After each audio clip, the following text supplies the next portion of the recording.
Tu apprends que tel frère s'est mis dans tel endroit et t'a critiqué. Tu dis, Jésus, regarde, hein, tout le bien que je lui ai fait. Regarde ce qu'il dit de moi. Est-ce que tu es mieux que l'autre? Voilà, ça parce qu'aujourd'hui tu as raison, tu parles en direct, toi tu n'as rien compris.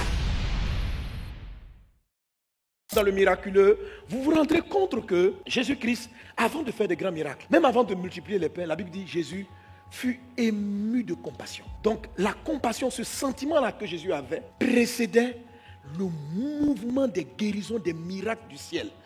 Donc, quand Jésus a vu la foule qui était affamée, la Bible dit Jésus ému de compassion. La compassion. Jésus guérissait les malades. Jésus nourrissait les foules. Parce que quand on dit le ciel est ouvert, ça veut dire que le surnaturel vient dans le naturel. Normalement, là, actuellement, là, le pays peut être en crise. Ça, c'est la normalité. Quelqu'un qui a un ciel ouvert, quelque chose d'anormal, quelque chose qui n'est pas dans le cours normal des choses, vient du ciel pour venir changer la réalité.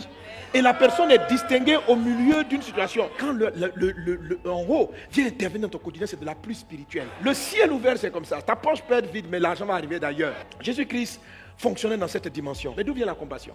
Dans le livre de Exode chapitre 34, ce sont les choses qui font qu'on devient semblable à Dieu. La Bible dit, quand Dieu apparaît à Moïse, il dit, l'Éternel, miséricordieux, compatissant. Je vous ai dit que Dieu, quand il arrive dans un environnement, il est de passage, il passe. Il faut savoir l'arrêter par rapport à ses attributs qu'il cite. Il dit, Moïse était là, il dit à Moïse, je vais passer près de toi. Pas je vais m'arrêter, je vais passer, il est de passage.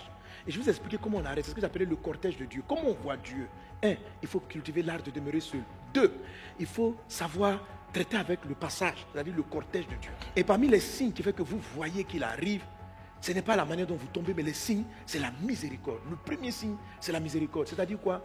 C'est que votre cœur, quand vous le voyez, vous voyez comment il vous a pardonné. Comment il vous a pardonné. C'est ça la miséricorde. Et tu vois comment est-ce qu'il pardonne. Quand la mise, vous savez, je prêche cela, mais je suis convaincu que beaucoup n'ont pas encore entendu mon message sur la miséricorde, mais n'ont pas la révélation de la miséricorde. Quand vous avez la révélation de la miséricorde, vous ne pouvez pas garder rancune. C'est pas possible. Quand vous avez vu la miséricorde, naturellement, vous pardonnez aux gens. Celui à qui on a pardonné beaucoup, aime beaucoup. Celui à qui on a pardonné peu, aime peu. Donc, ton amour de Dieu est fonction de la révélation que tu as du pardon que tu as reçu. Pour tout le monde, Dieu a pardonné beaucoup. Mais il y a certains qui ont l'impression que Dieu ne leur a pas pardonné beaucoup. Il y en a d'autres qui ont l'impression qu'il y a des pécheurs plus que eux. Donc, comme il y a des pécheurs plus que eux, ceux-là à qui Dieu l'a donné. En fait, nous sommes tous des dangereux pécheurs, car nous portons sur nous non seulement nos propres péchés, mais les péchés de notre limite. Si des hommes ont pu te faire trahir, même si Dieu même t'a qui t'a fait trahir, ça veut dire que inconsciemment tu ne t'appuies pas sur Dieu. Inconsciemment tu as des attentes des hommes. Et ce sont ces attentes-là qui n'ayant pas été satisfaites, t'ont frustré, tu t'es senti rejeté parce que tu espérais qu'on allait t'accepter, etc., etc., etc. Alors c'est ce qu'on appelle être posé sur le rocher. Celui qui est posé sur le rocher, c'est pourquoi Jésus dit dans le livre de Matthieu chapitre 7, il dit si tu vois une maison qui est inébranlable, c'est parce qu'elle a creusé.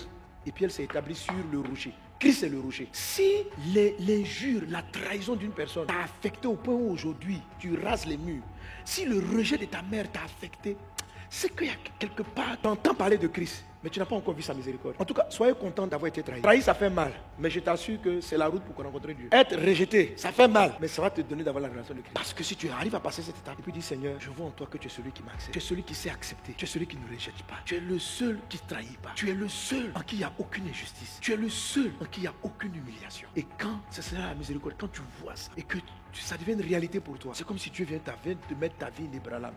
Autrement dit, il n'y a aucune personne, y compris ton conjoint, y compris tes amis les plus intimes, qui est capable de t'affecter. Pas possible. On ne peut plus te blesser. Tu n'es plus blessable. Parce que quelqu'un qui te fait du mal, au lieu de le regarder en il m'a blessé, tu as plutôt de la compassion. La miséricorde, quand vous la voyez, vous développez dans votre âme des excuses pour tout. Quelqu'un qui a fait la miséricorde, il excuse tout le monde. Les gens même viennent t'insulter, ils font un plan contre toi. Tu dis non, s'il a fait ça, tu vois, quand il était enfant, son papa l'a tellement trahi que lui, il est devenu un méchant. Donc c'est pour ça qu'il fait ça. Il ne fait pas exprès. Quelqu'un qui a vu la miséricorde de Dieu a une tendance à justifier les gens. C'est pourquoi il est dit dans le livre de 1 Corinthiens 13, l'amour excuse tout.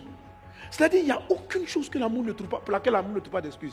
Il n'y a aucune frustration. Alors, si vous ne savez pas excuser tous les torts qu'on vous fait, parce que si vous ne savez pas excuser, vous allez prendre des coups. Si vous n'excusez la moitié des faits, l'autre moitié va vous blesser. Il y a certains qui n'excusent pas tout, qui excusent un tiers. Trouvez l'excuse, c'est cette vie de Dieu-là. Parce qu'en fait, quand vous voyez la miséricorde, vous-même vous sentez d'où vous venez. Et vous voyez tous les combats dont Dieu vous a tiré. Et ça vous donne de la compassion. C'est pourquoi après la miséricorde, il y a la compassion. Il faut que tu arrives à ça. C'est là que ton âme sera sauvée. C'est là que ton âme sera guérie. C'est là que tu ne vas plus en vouloir. J'ai écouté une de mes filles qui rendait son témoin. Elle a perdu son papa. Elle a l'impression que Dieu l'avait trahi. Mais dans ce message-là, Jésus l'a guéri. Jésus l'a guéri. Jésus a sauvé son âme de la colère, de l'abandon. Jésus a sauvé son âme de l'humiliation. N'attends pas la personne qui t'a humilié qu'elle change et qu'elle vienne te rétablir. N'attends pas. Parce que si c'est pas la lumière qui va jaillir de toi, elle n'est pas capable de le faire. Quand vous allez ressembler à Dieu, vous allez sauver les gens qui ont été méchants autour de vous. Un monsieur qui t'a humilié comme ça, dans quel coup il peut comprendre? Et puis quand on lui parle, puis il ne s'excuse même pas. Il est sûr qu'il a raison. Tu comprends? Parce qu'il est profondément aveuglé. Mais il est aveuglé. Toi aussi tu t'es aveuglé. Oh. Donc quand tu vois Jésus, il ouvre tes yeux, il te guérit. Et qu'est-ce que ça crée? Il dit Dieu miséricordieux, Dieu compatissant.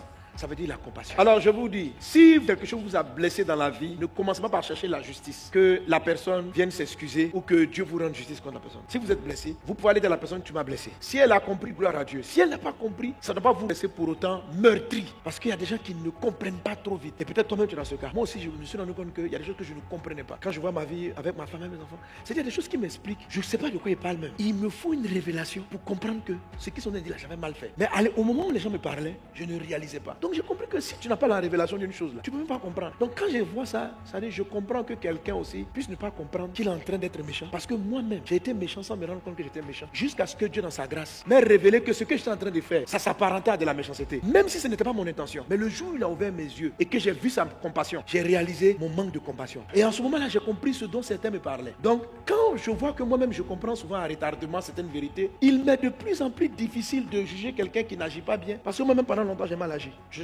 Mais le jour où j'ai vu Dieu, il a corrigé ma réaction. Ça a développé l'art de l'excuse. C'est-à-dire que quand même tu t'apprêtes à dire, mais lui même il est trop fou là. C'est comme si Dieu ouvre tes yeux sur toi-même où tu as été fou. Il dit, toi tu n'as pas été fou. Toi ici tu n'as pas été fou. Toi ici tu n'as pas été fou. Il dit, Seigneur, tu apprends que tel frère s'est mis dans tel endroit et t'a critiqué. Tu dis, Jésus, regarde, hein, tout le bien que je lui ai fait. Regarde ce qu'il dit de moi. Mais quand tu vois Dieu, lui il vient te montrer. Il vient te montrer le jour où tu critiquais. Un jour là, je lui ai dit, non les gens, il dit, viens. C'est pas toi et tes amis, vous n'avez pas critiqué un tel. Je dis, mais le tel là, est-ce que tu es mieux que l'autre? Voilà, ça parce qu'aujourd'hui tu as raison, tu parles en direct, toi tu n'as jamais fait ça. Et tu parles, non, moi dans la vie là, hein, ça seulement, je dis, oh, attends, je vais te montrer sous un autre angle et tu vas te rendre compte que ce que tu reproches aux gens, tu le fais, mais peut-être de manière différente, mais tu le fais aux autres. Je ne supporte pas qu'on me parle, moi je n'aime pas qu'on crie sur moi, qu'on me parle mal. Mais Dieu va te prendre toi seul. Puis il va te montrer comment tu parles mal aux gens. Souvent, on parle mal, mais on croit que quand on dit tu m'en parles, on dit non, je te dis la vérité. Frère, il y a des manières dont on lance la vérité. Là. C'est mal parlé. Hein? Donc tu comprends que... Non, tu dis, mais les gens n'ont aucun respect. Regarde, je suis arrivé dans son bureau, elle m'a mal accueilli. Dieu peut te montrer quand toi tu accueilles mal les gens. Non, je ne travaille jamais ici. Les gens sont comme ceci. Tu te plains beaucoup. Mais si Dieu te montre qui tu es, et Dieu te montre, il te montre combien de fois il y a des fois les gens sont venus vers toi, tu as été froid. Il peut te montrer tout ça. Je veux dire que quand vous voyez Dieu, vous voyez sa miséricorde. Ça veut dire quoi sa miséricorde? Ça veut dire que tu vois le nombre de fois, oui, ce dont toi tu tiens compte contre les autres là, lui n'en tient pas compte. Et il te remet ça tout le temps.